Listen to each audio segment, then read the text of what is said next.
gravitrons. I'm more gravity. Let's play chess. I'm going to change the background.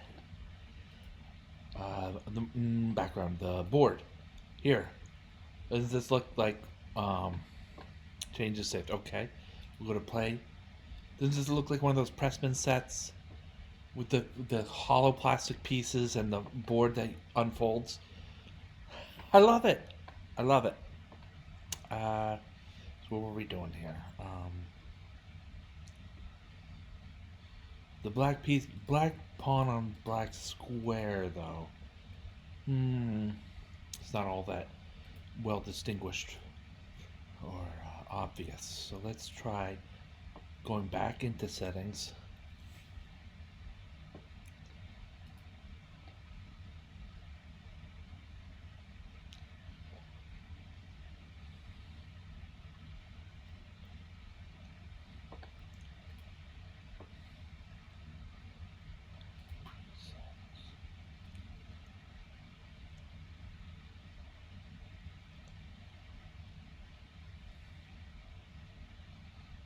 This one's called checkers.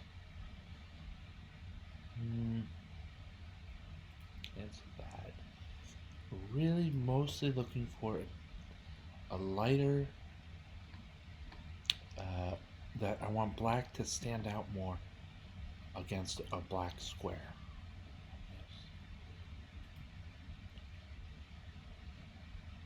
That's kind of better.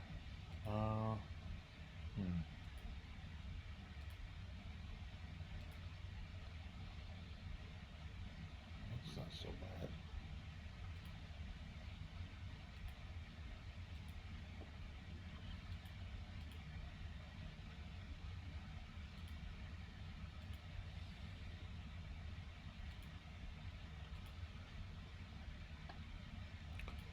Let's go back to the way it was.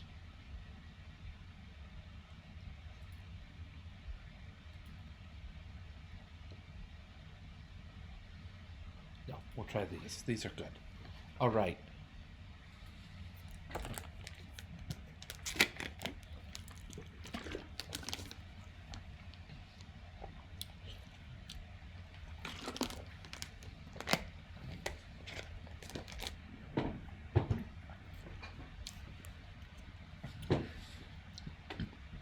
Here we go.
my save?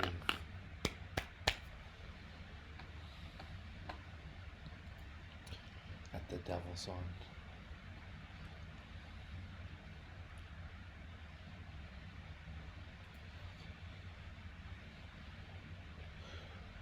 Uh,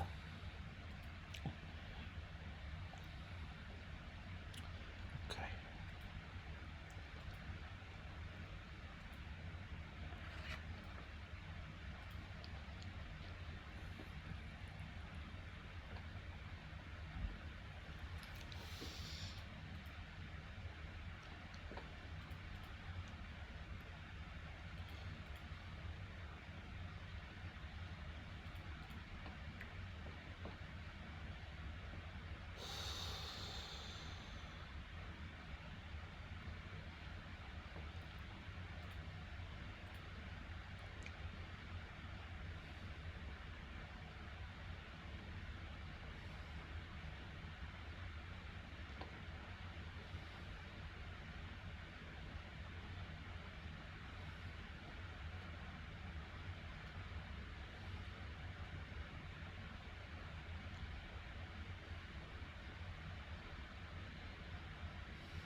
Alright, viewers and Gravitrons, if my opponent offers a rematch, I'll accept. Otherwise, this is going to be a game we'll review. Looks like rematch is not on. So let's review. Right? And turn this window back to the game history view.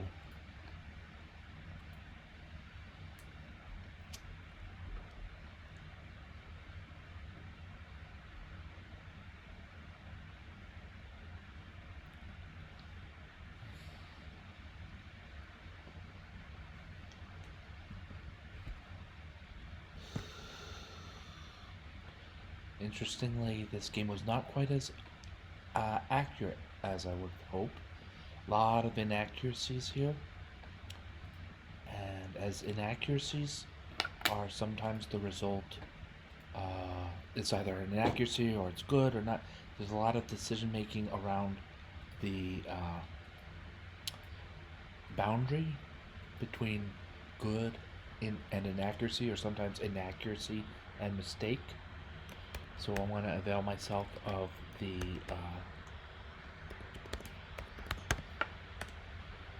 analysis engine at lichess.org to also lend an idea exactly what was going on this particular chess game. So while that's sorting things out, yeah, I felt from my perspective that this was just like a good, solid, feel-good win. Not that my opponent was playing poorly. Rather, instead, that I thought my opponent played well, and I played a little bit better, and I'm glad to have won the game as a result. The Scandinavian opening, it's called the Scandinavian defense. Here, black has, here, with black to move, black has three main options: queen a5, queen d8, and queen e5. All are logical. Queen e5, I found it to be a little bit more popular recently, and I will handle it by playing queen to e2. And from here, a lot of different things can happen. One of the great things about the Scandinavian defense is it's open to a lot of different things. We can get into corner tactics in and around black's queen side. There can be a swap of queens early. There can be early d4 push followed by bishop d2, and then sometimes even discovered attacks against a queen on a5 by this bishop. This is really wide open chess opening. The Scandinavian defense is defined by the move. I think it's defined by the move. Oh, here my coach says it's defined by the move. Moves e4, d5, and white is best to capture. There are other lines. And black recaptures on d5, and then usually also knight c3. And here we are back to where we were discussing before. Many different options for the game, many different paths for the game to follow. I took this I thought it was a reasonable chance, a reasonable shot with knight to b5. Black, best play is probably to capture on e2, capture back with my bishop, and white is happy to say that 5.5 full moves into the game, white is doing better in terms of piece development. 2 pieces developed. They don't highlight very well with this board, but that's not a problem. 2 pieces developed versus 1 piece developed, and that normally by itself wouldn't be enough, as black just develops a piece somehow, right? But the idea on top of that is white has a very solid, clear threat on the pawn at c7. Once black has committed to knight c6, he's also committed to not defend awkwardly by knight to a6 against this very thematic and common fork on c7. White is threatening knight takes c7 check, and the king moves. The rook is gone, and white will either have the exchange if this knight eventually falls before reaching safety, or a full rook and a pawn ahead of black. Depending on a lot of things. The game tends to center mostly around rescuing white's knight on a8, where he's at a disadvantage because by the way of his movement, he only can move to these two squares.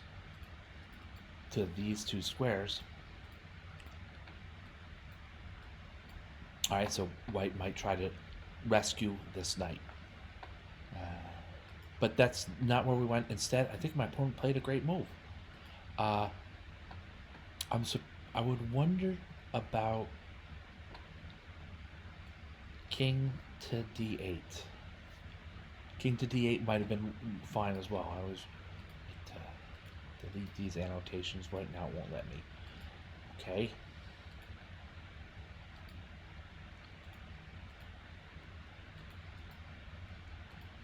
I guess we're just gonna have to live with that.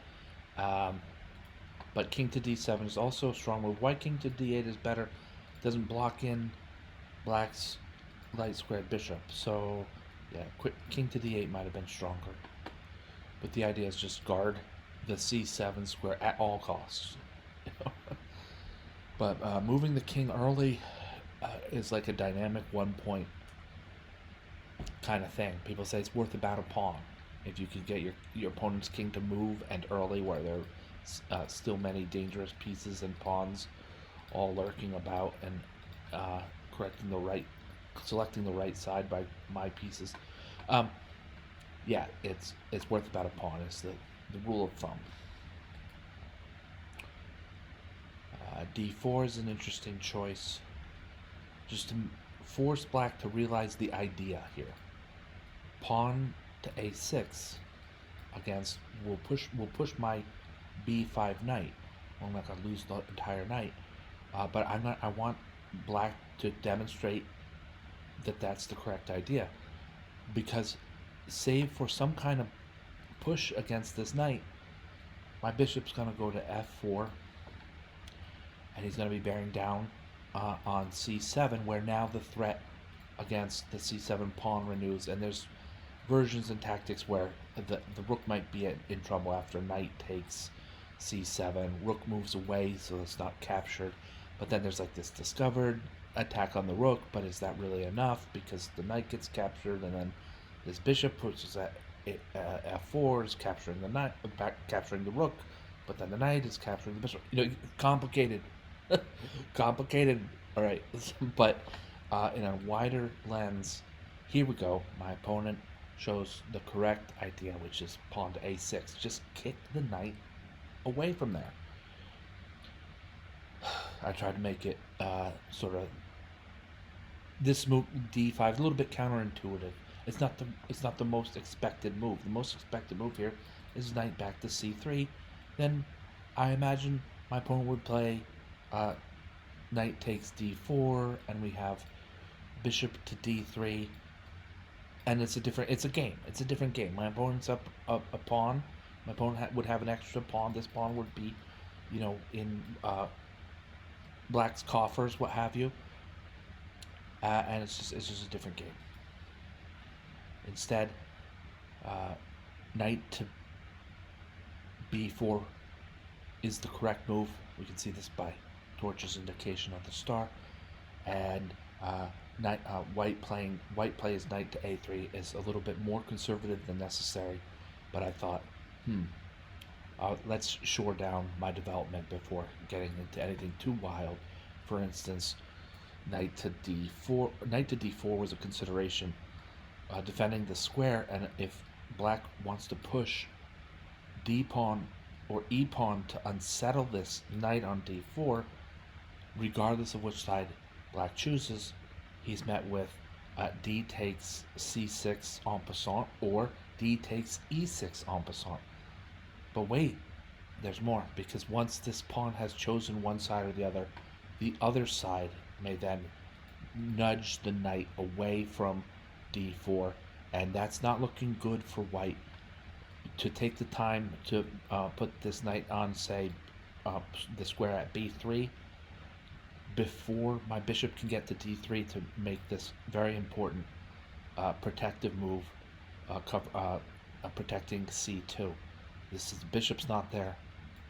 Then black plays when it's time. Knight takes c2 check and picks up the rook. This particular game of chess looks a little bit dry. I would argue instead that this is a rather complicated. This particular game of chess actually met some rather complicated implications and early. So this is all to say that knight to a3 is just safer. We're not worried about black playing knight takes c2 check, not right away at least. So then pawn in d5 is up for grabs, and black snatches it. And then a few moves past. Queenside castles was the right move here to pin black's knight, and when my opponent captures on a3, we recapture. We're waiting for the correct moment to play c4. This is it. This is the moment. I got it. That makes me feel so good. I feel validated that I didn't, it wasn't like I played knight to f3 and then there was some intervening move and then I found the correct move, pawn to c4. I found it at first shot, so this feels good for me. Pawn to c4. This knight is, as you can see, this knight's pinned to the king. And we're going to capture on d5 and have a material advantage. Slight material advantage. 1 point of material. Material advantage is a material advantage nonetheless. We have the bishop pair, which some people make a big hullabaloo about. Sometimes this is an advantage in a mostly open board. I guess this board is mostly open, and then the bishops are going to do well in that circumstance because they're long range.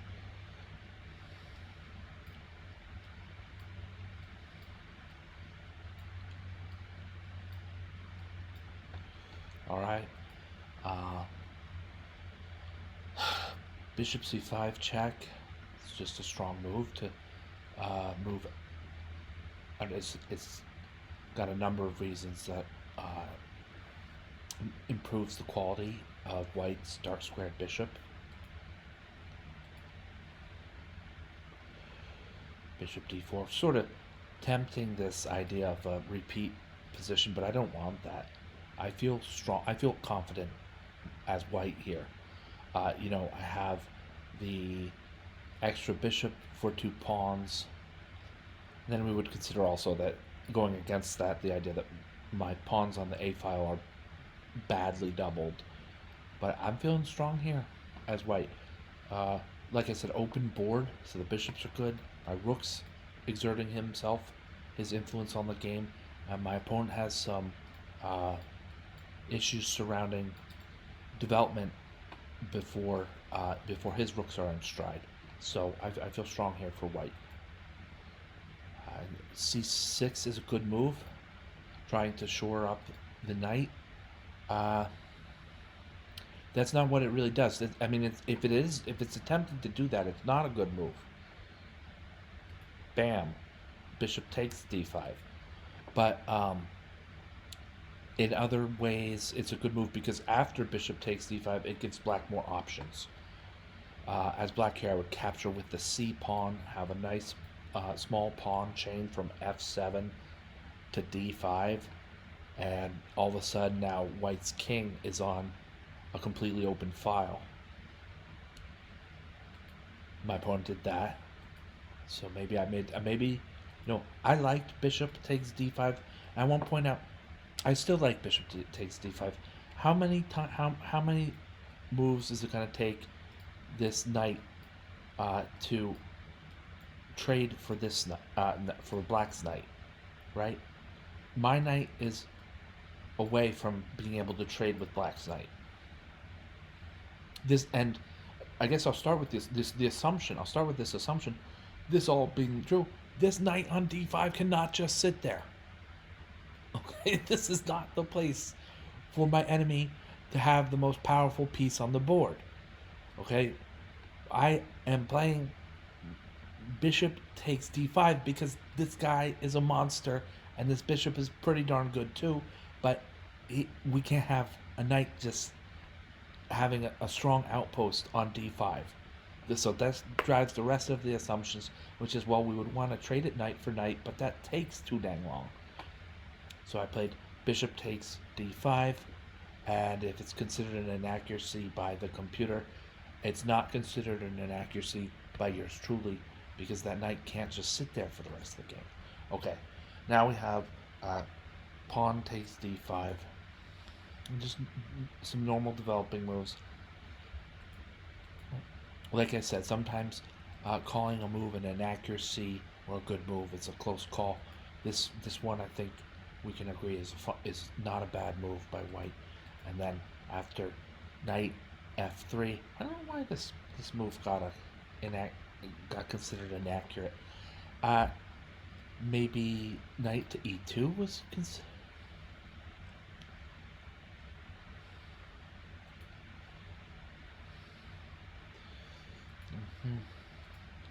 So they'll follow up here. Yeah, no, and I'm not so worried. I think maybe because of the follow-up move f6, now this knight doesn't have all that many options.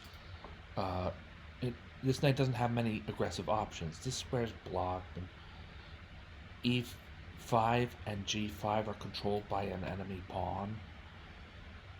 So just in terms of this knight's future, maybe knight to e2 was a better move. Okay.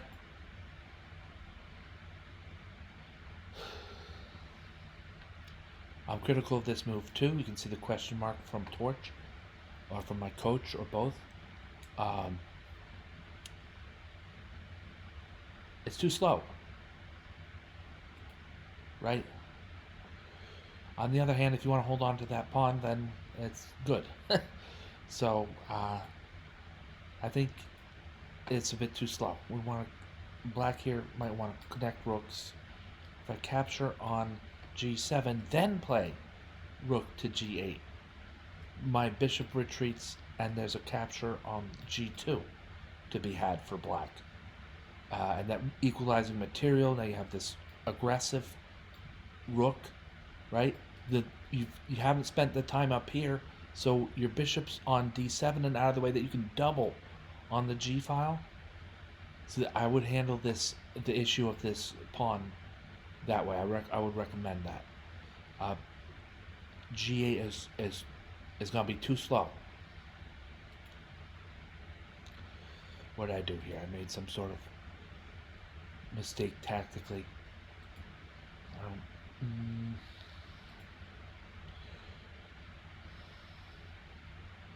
Yeah, okay, no, that's probably true. Keep the knight where he is, and I'm not backpedaling in this strange way. Right.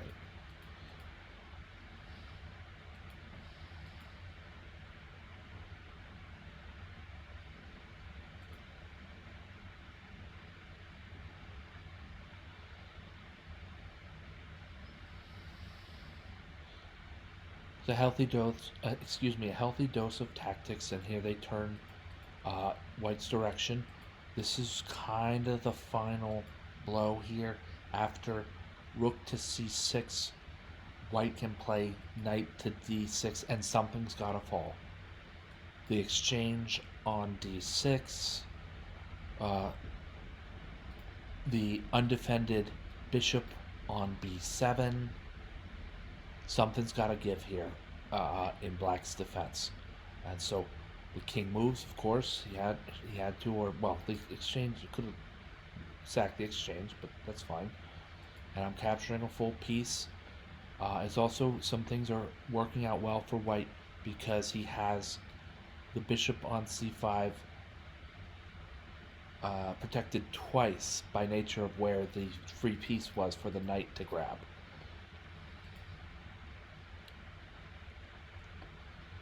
Rook to c8.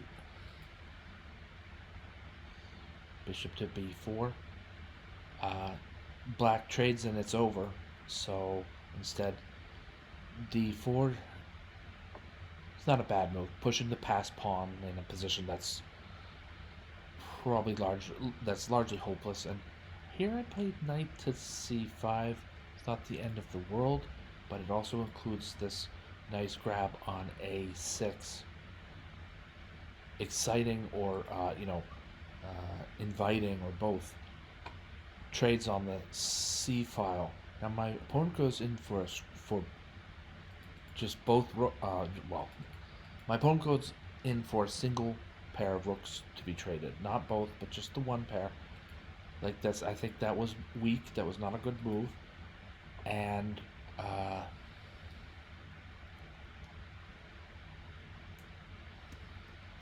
so what to play instead? Can't capture the knight. You're gonna lose a rook that way. I think rook to c4. Rook to c4 here. Then I'll still initiate the trade there, and black can capture in 1, 2, or 3 ways. The third way being ill-advised. Yeah, white has 2 extra pieces, so this game is over. And here with the final fork, knight c7 check wins the rook on a8. And my opponent responds. My opponent resigns at a respectful moment in the game, and I feel like that does both me and him credit. Neither of us have anything to hang our heads about. A nice game of chess was played, and that's all she wrote, folks. That's all. All right, now we were going to look at how Lichess, quote-unquote, feels about this game in particular. So, yeah, Lichess, pretty much they're on the same page. When Lichess's engine is about 11 points, the percentage given is 11 points higher than either side of the Chess.com's engine. It's the 81, so we're talking about 72, 70 and a half. Then this is 78 against 89, so that's 11. Like that's how they do their dance in my mind anyway. But I'll be looking into this game a little bit more comprehensively off session, because frankly I don't want to waste your time. I've already reviewed the game, and that's that. Let's go back to this board. I still love the Pressman board. You gotta love it. You gotta love this. All right.